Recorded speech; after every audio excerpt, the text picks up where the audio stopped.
We're going to talk about several different air rulemaking initiatives that are going on right now. I'm going to talk about the AERR, which is the Air Emissions Reporting Rule, and the Title V Emergency Affirmative Defense Provision, and then John's going to talk about PM2.5. So first, how many people in here have either a FESOP or a Title V permit? Because that's who this emergency provision is going to affect. So almost the majority of people. So again, these are the upcoming regulatory changes that are going through.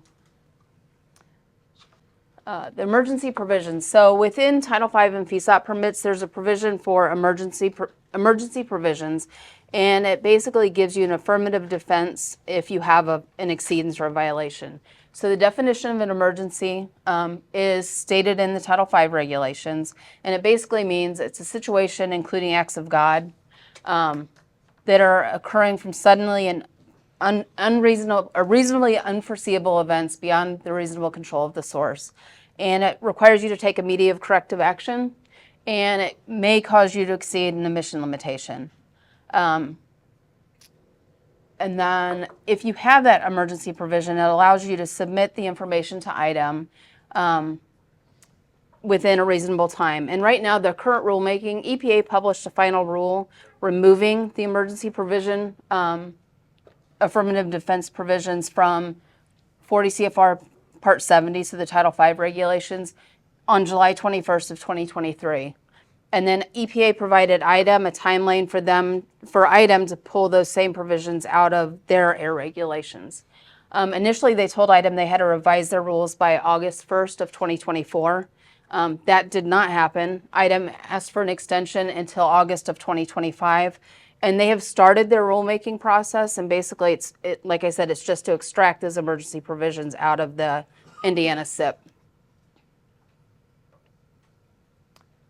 So IDEM's rulemaking procedure, it's a long process. It usually takes about 1.5 to 2 years to have rulemaking go through from beginning to end. In July of 24, they published their first notice. That first notice is a very general provision and basically just says, the intent of the rule is to pull the emergency provision out of the regulation. November 2024 is when it's supposed to go in front of the Environmental Rules Board for the preliminary adoption of that rulemaking. They're anticipating publication of the proposed rule, which would actually show the actual language and the rule changes in January of 2025. In March of 2025 is when the Environmental Rules Board would meet for final adoption, and then they would do a draft program submittal. So that's the SIP submittal from IDEM to the EPA. They're anticipating the effective date of the rule will be July of 2025. So in general, it's going to be a fairly quick rulemaking. And then in August 2025 is when they'll submit their SIP revision to the state. So what's the current status? So even though IDEM has begun the rulemaking, states or sources can still continue to claim the emergency provision. If you have an emergency action, say there's a lightning strike and it takes out like a thermal oxidizer or a baghouse or something, but your process is still operating, so you're still generating those emissions, you have to notify the state. You've got to call within 4 daytime business hours from when you discover that emergency, and then you've got to submit a written notification within 2 days. The bad point, what we've experienced often, is that IDEM typically will not accept the excursion as an emergency. We've had several cases where it truly was an emergency, and within the air group, the compliance and enforcement doesn't concur that it's an emergency. If they would agree that it's an emergency, then they can use their enforcement discretion to not take action. That's all I had on emergencies. I'll let you move over to PM2.5. Okay, thank you. All right, we're going to talk about PM2.5. So basically this is the National Ambient Air Quality Standard. And show of hands, people are familiar with the National Ambient Air Quality Standards? Okay, fantastic. So this kind of establishes, whether you're in compliance with that standard or not in compliance with that standard, and determines whether you're in an attainment area or a non-attainment area. So basically, effective 5/6/2024, EPA tightened the level of the primary health-based standard for PM2.5, which is your fine particulate matter, from 12 microgram per cubic meter all the way down to 9 microgram per cubic meter. That's a pretty significant decrease, and this is in the annual standard. And then there are other PM standards that are considered National Ambient Air Quality Standards. They're on a different averaging time. Those standards were not addressed. So you still got a 24-hour standard at 35 micrograms. You've got a 24-hour PM10 standard at 150 micrograms, and you still have a secondary PM2.5 standard of 15 micrograms. So the focus of the rule change was really just on the long-term annual average PM2.5. This is a map, and there are a lot of other maps, but Kathy found this map, thankfully. This one is basically a prediction of how many counties would become non-attainment. The dark red would be the non-attainment areas under PM2.5. You can see a lot of Indiana is going to be affected by this rule making. The light red counties are going to be just anywhere between 1 and 3 microgram below the 9, which is, pretty close. And then the green counties, which there's none of those in Indiana, would be well under the annual PM2.5. So the implications. So when they change an area from attainment to non-attainment, you become subject to something called non-attainment new source review. As long as you're in attainment, you're under something called PSD, major new source review. So for major modifications, and for PM2.5, that's anything that increases your potential to emit by 10 tons per year of PM2.5 in any given year. So basically that looks at your emissions before your change and after your change, and your delta can't be more than 10 tons per year. And you can take federally enforceable limits, which a lot of our clients do, to stay below the 10 ton to keep you from being a major modification. But if you have a new source and you're a new major source and you're over 100 tons a year in the 28 categories, or you're over 250 tons per year in the general category, then you're already a major source. And then if you come in after this date with a major modification, anything more than 10 ton per year of PM2.5 increase, then you're going to trigger the major new source review. And that would be for modification and or for a new source. So basically when they lower the standard, it makes it pretty difficult to get approval for these major expansions. So if you trigger that 10 ton limit and you're going to be over that, you're in an attainment area, then basically what's going to happen is you're going to have to, address that in your permit application. So this lowering of the standard is going to make it difficult to get this construction approval, and we're going to have a number of new non-attainment areas established. Timeline for that, probably 3-4 years, something like that.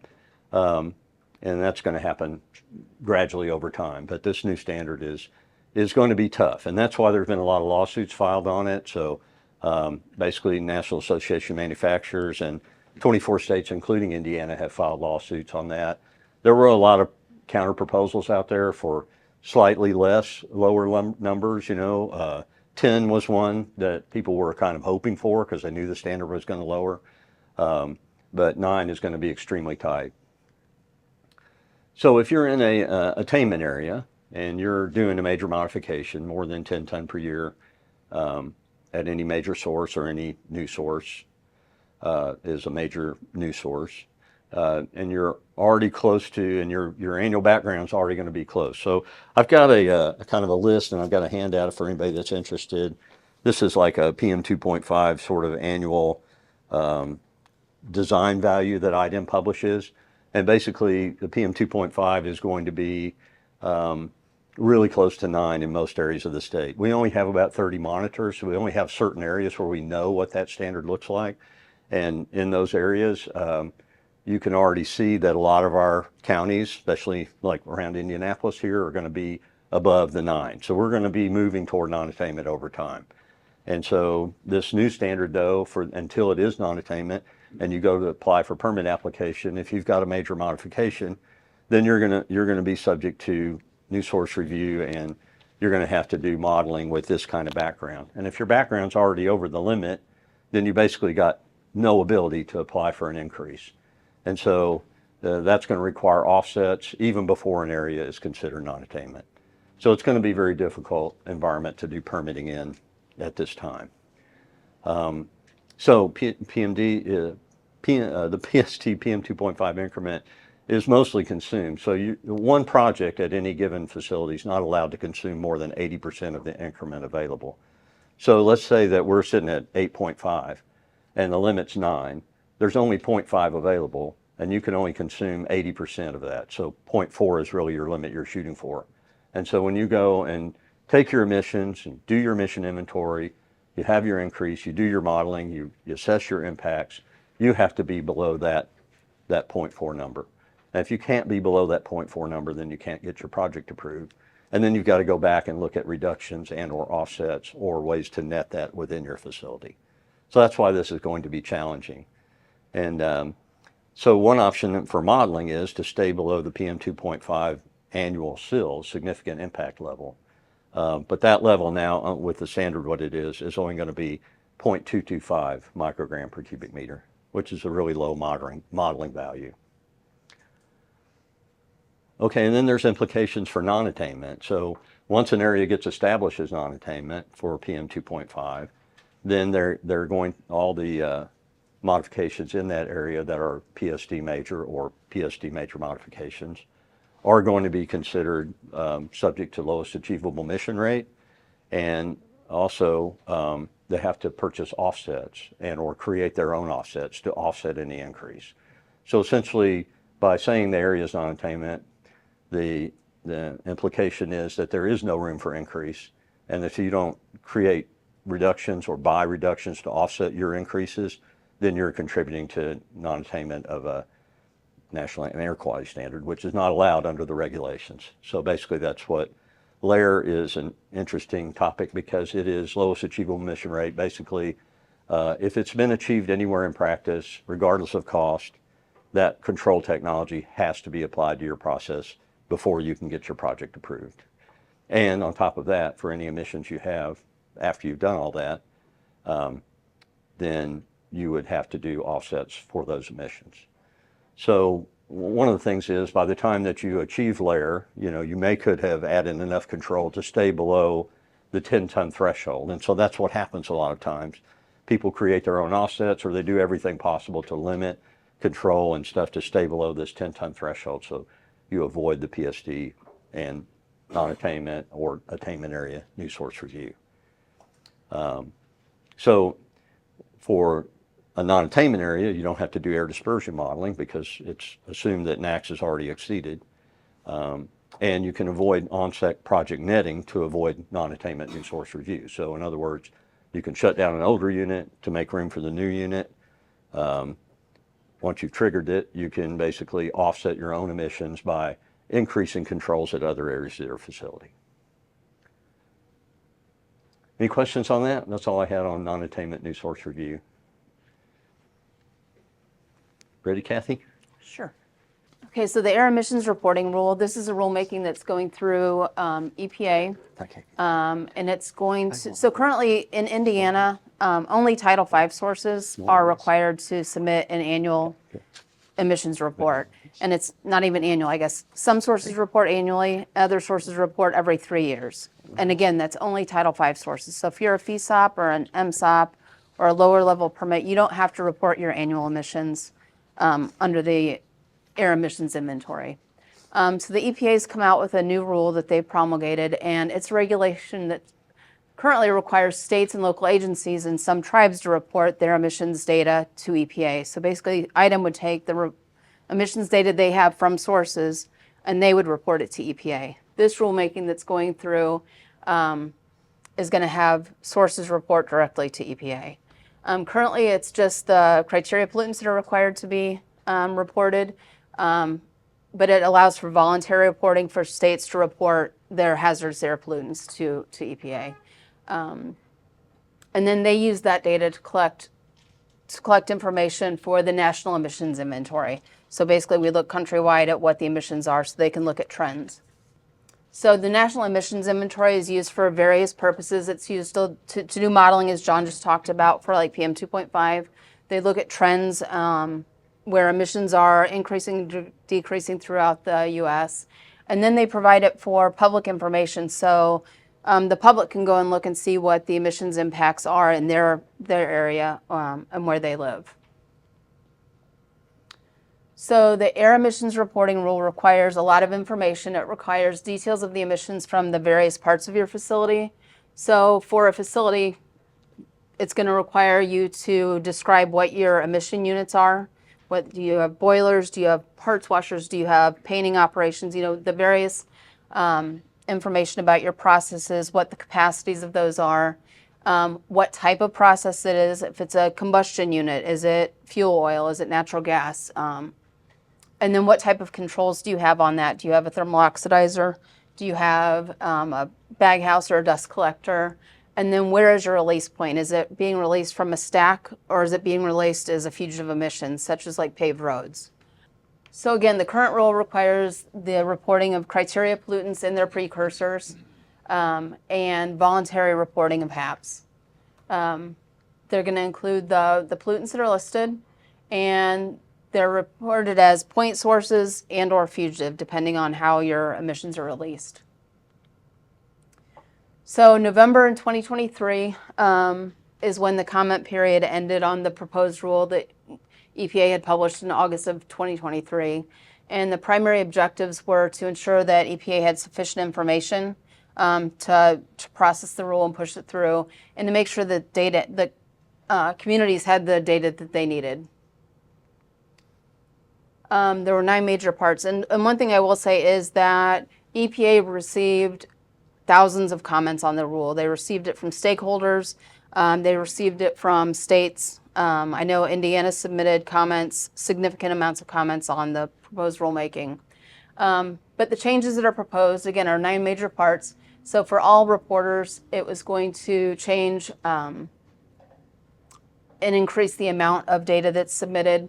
For owners and operators, it was going to require annual reporting. So this would be for anybody that has air emissions. So not just Title V sources, but everybody who has a permit. In the way the rule is written, it doesn't have any exemptions. So basically, anybody who has any air emissions would need to report this data to EPA. It would also require reporting HAP emissions. It's going to require owners and operators to submit the emissions reporting electronically. And then for state, local, and tribes, again, it had optional HAP reporting. And it's going to give the option for states to report the facility information on behalf of the sources. But again, right now, the state's only getting emissions data from Title V sources. So currently, the owners and operators, you can see, are reporting to the criteria air pollutants to the state and local agencies, and then the state and local agencies report that to EPA for the criteria pollutants. The dotted line just shows that it's optional HAP reporting for reporting to the states, and then the states have the option to report it to the EPA. And what they're proposing now is that the owners and operators will have to report to states as well as directly to EPA, and then the owners and operators will have to report their HAP emissions directly to EPA. And also, the sources that are required to do stack testing or performance testing, they'll have to report that data directly to EPA as well. Some of the major changes were there's a definition of point sources. There weren't any changes to the criteria air pollutant thresholds. And then all major sources and non-major sources are going to have to report a lot more detailed information. This will come into effect for Title V sources starting in 2026 inventory year, and then there's going to be a phase-in of other sources when they'll have to report. Some of the things that will be very onerous are that right now when you report your emissions, you provide that information as far as where the release points are. What the new rule is going to require is you're going to have to require the GPS coordinates of the exact locations where those emissions are released. So if you don't have all of your stacks mapped out with GIS coordinates and their release points, the release heights, all that information will have to be included. The other big change was that emissions from mobile sources will also have to be included. So this could include your fleet vehicles. It could include forklifts, like if you have mining vehicles. There are really no exceptions. And one point that Jay Cook at IDEM made was this could also require for like universities or large companies that have like landscaping. You're going to have to report your emissions from your lawnmowers. I mean, there are really no exemptions whatsoever in the rule. And that was one of the things that the state commented on, was to provide some exemptions from either trivial or insignificant activities. There were some additions for you have to identify what small entity type you are, and there are some differences between the definitions of a small entity under Small Business Administration and the Clean Air Act, so it's not clear which definition they're going to go by. Again, like I said, there's other new point source provisions and data fields that are going to be required. And there's an appendix to the rule that kind of lays all those out. There were some clarifying reporting for airports and for railroads. So they do have some, they put those into a separate category. EPA's come up with some reporting codes that you'll have to use their current reporting codes.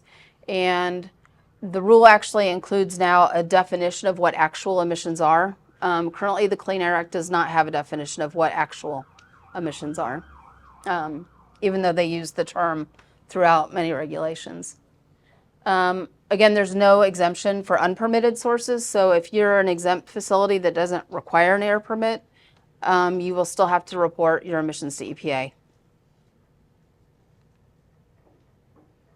This is the schedule for the phase-in for both states and for owners and operators. So for owners and operators, it's going to begin reporting in 2026 for 2025. The other item is that all of the information that you have to submit under the proposed rule is considered emissions data, and none of that information can be considered confidential business information. So one concern for many facilities is, do they really want to identify where some of their infrastructure is with the GIS coordinates and GPS coordinates to be out there publicly available? And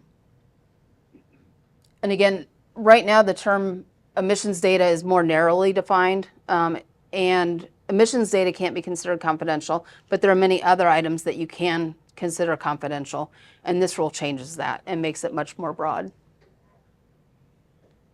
Again, we're going to be reporting HAP emissions straight to EPA, which in the past was voluntary to report to the state. And we're going to have to use an electronic reporting format called the Combined Air Emissions Reporting System, KERS. So you'll be reporting to IDEM. If you're required to report to IDEM currently, you use their emits database. Under the new system, you'll have to report to the emits database for your state requirements, and then you'll have to report to KERS for your EPA requirements. There are some provisions to reduce the burden on small entities. Again, this is looking at impacting 35,000 small businesses. So I know when I've talked to the state, I think currently there's between 300 and 400 reports that get submitted to IDEM for the air emissions inventory, and they've looked at that possibly tripling. They're thinking it could be up to 2,000 people or more needing to report every year. Source tests. So if you're doing performance testing, you're going to be required to submit those tests to EPA directly through their electronic reporting system. I know right now some sources that are subject to some federal niche apps are required to submit reports semi-annually through the SEDRI system. It's pretty straightforward. It can be a little bit burdensome, but you'll have to submit your performance testing. Submitting through SEDRI seems to be pretty complicated and very onerous. Okay, so the comments were extended until November of 2023. They received a lot of comments, and currently my understanding is that right now it's at the EPA's Office of Management and Budget, and they don't know when that rulemaking is going to come out of EPA. So that's where we are on that. Any questions?